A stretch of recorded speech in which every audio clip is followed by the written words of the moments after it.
हमारे लिए तो लोग वैसे सोशल मीडिया पर बना कि ये कुछ सुन्नी काट देते हैं, तो आला हजरत से बाकायदा लोग लेते थे सुन्नियत का सर्टिफिकेट। आपने फिर उस मकसद के लिए एक किताब लिखी, नूरुल फुरकान बैन जुंदिल इलाही व अहबाब शैतान, कि अल्लाह का लश्कर कौन है और शैतान के अहबाब कौन है, जिसमें फर्क बयान किया कि सुन्नी और गैर सुन्नी का। और इसके साथ वो रिसाला फतावा रिजविया में मौजूद है, उमूरे इशरीन दर इम्तियाज अकायद सुन्नीयीन, सुन्नियों के अकायद की पहचान के लिए 20 शर्तें। उमूरे इशरीन, सुन्नियों के अकायद की पहचान के 20 उमूर आपने लिखे, और इनके बारे में आपने ये लफ्ज बोले, मैं एक मेयार सुन्नियत कायम करना चाहता हूं। तो आप कहते हैं कि चंद साल हुए, ये सफा नंबर 608 पर है 29वीं जिल्द में, चंद साल हुए एक मौलवी साहब शाह साहब वाइज साहब ने फकीर से अपनी सुन्नियत की सनद तहरीरी मांगी, अपनी सुन्नियत की सनद तहरीरी मांगी। फकीर ने उन्हें लिखा, उमूर इशरीन लिखकर भेज दिए कि इन पर ये जो 20 शर्तें हैं तुम दस्तखत करो तो मैं तुम्हारे सुन्नी होने की सनद जारी कर दूंगा। ये चूंकि इशरीन में से चंद में आगे पढ़ूंगा, इसलिए मैं इसकी तमीज तुम्हारे सामने रख रहा हूं। फिर उमूर इशरीन लिखकर भेजे, उन्होंने बेतकल्लुफ दस्तखत फरमा दिए। फकीर ने सनदे सुन्नियत उन्हीं भेज दी। तो यहां से यह साबित हुआ कि सुन्नियत की संदों का मसला रहा है और आला हजरत से लोग सुन्नियत की संदे लेते रहे हैं। फरमाते हैं, यहां आकर आपने अंजुमन नोमानिया लाहौर को यह कहा कि मेरी ये खिदमत ही तुम कबूल कर लो नई अंजुमन बनाने के मुकाबले में, जो कहते हो कि मैं सुन्नियों की एक जमात बनाऊं, तो मेरा ये काम जो मैंने 20 शर्तें लिखी हैं, ये काम तुम इसको तरबीज करो, इसके मुताबिक लोगों के जो अकायद है वो उनकी इस्लाह करो और मेयार हक जो है वो कायम करो। अब ये कितनी बड़ी बात है कि ये 20 चीजों पे पाबंदी कर ले सुन्नी, तो इसी में सब कुछ आ जाएगा। चौथे नंबर पे आपने लिखा, ये यानी इतना दबा हुआ खजाना है जिसको वाजे करने की जरूरत है। 20 उमूर जो मेयार सुन्नियत है, यानी नए नए मेयार बनाने से अच्छा है कि वो उस मेयार पर अपने आप को पेश किया जाए।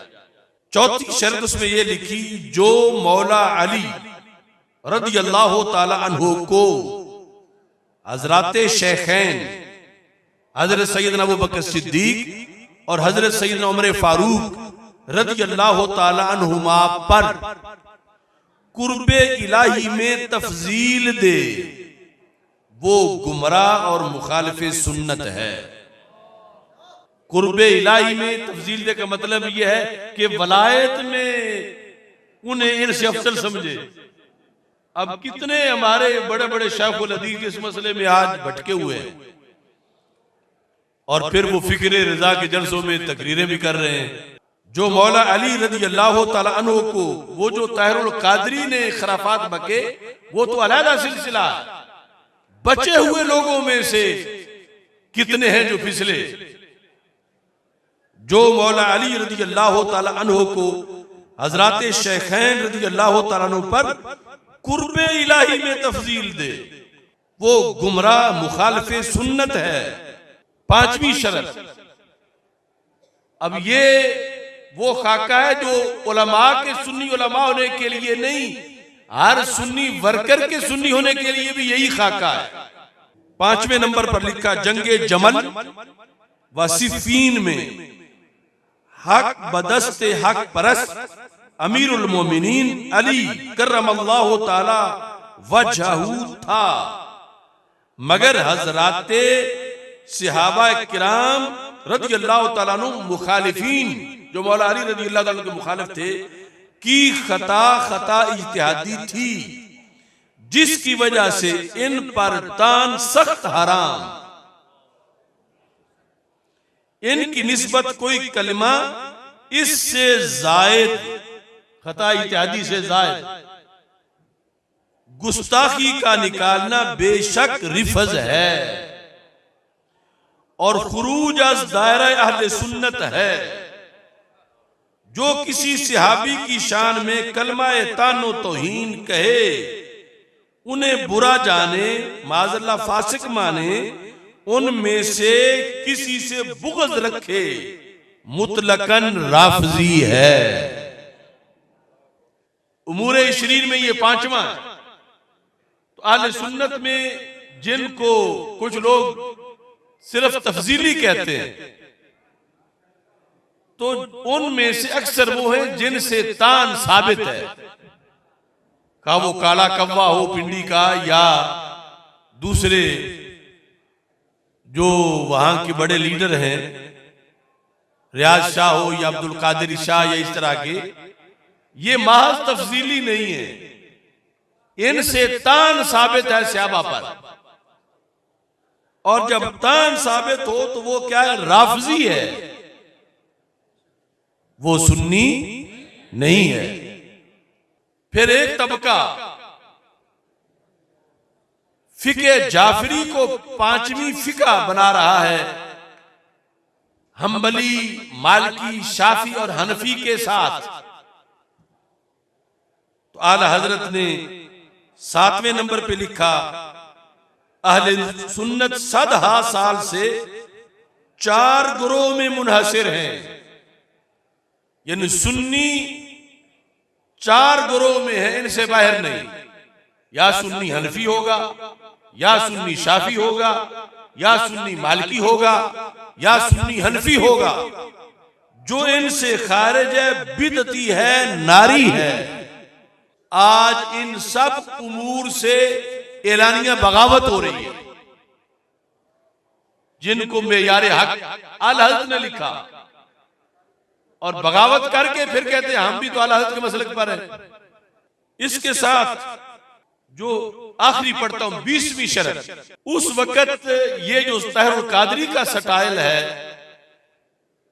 आले सुन्नत की तरफ मंसूब लोगों में, या इसके साथ और जो सुलह कुलियत वाले हैं, इब्तदाई तौर पर ये नदवा का था, नदवातुल उलमा लखनऊ का। तो आला हज़रत ने उनके खिलाफ फतवा दिया। तो फरमाते हैं नदवा सरमाया दलालत व मजमुआ बिदात है, गुमराहों से मेल जोल इत्तिहाद हराम है, इनकी ताजीम मुजबे गज़बे इलाही है, गुमराहों की ताजीम, और इनका रद्द इंसिदादे लानते इलाही की तरफ बुलाना है। अगर चाहते हो कि तुम पे लानत ना हो तो फिर उनका रद्द करो। इन्हें दीनी मजलिस का रुकन बनाना दीन को ढाना है। अब इसमें यार में ये सुन्नी होने के लिए शर्त लिखी, खा वो सुन्नी आलिम है, खा वो सुन्नी पीर है, खा वो सुन्नी वर्कर है, खा वो किसी मजहबी जमात का रुकन है या सियासी जमात का रुकन है, कि अगर वो बद मजहबों की ताजीम करेगा और बद मजहबों से मेल जोल रखेगा, तो उसका ये अमल शरीयत पर हमरा तसव्वुर किया जाएगा। आज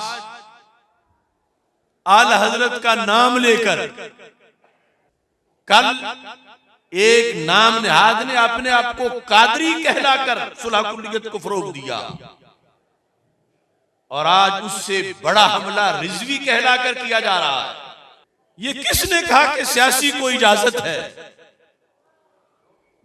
जिस सियासत में इजाजत होगी वो सियासत हराम है, और जो सियासत दीन के लिए हो उसमें हरगिज ये इजाजत नहीं है। एक एक मोहल्ले के लोगों को बचाने की फिक्र थी आला हजरत को, और ये थोक से लाखों को सुलह कुलियत की भट्टी में गिरा रहे हैं, और जर्रा भर ना पहले फायदा हुआ ना बाद में होगा। इस तरह कभी भी निजाम मुस्तफा नहीं आ सकता किसी दिन भी कि हमें उनके वोटों की लालच है और ये है और वो है। सब झूठ है, सब फराड है।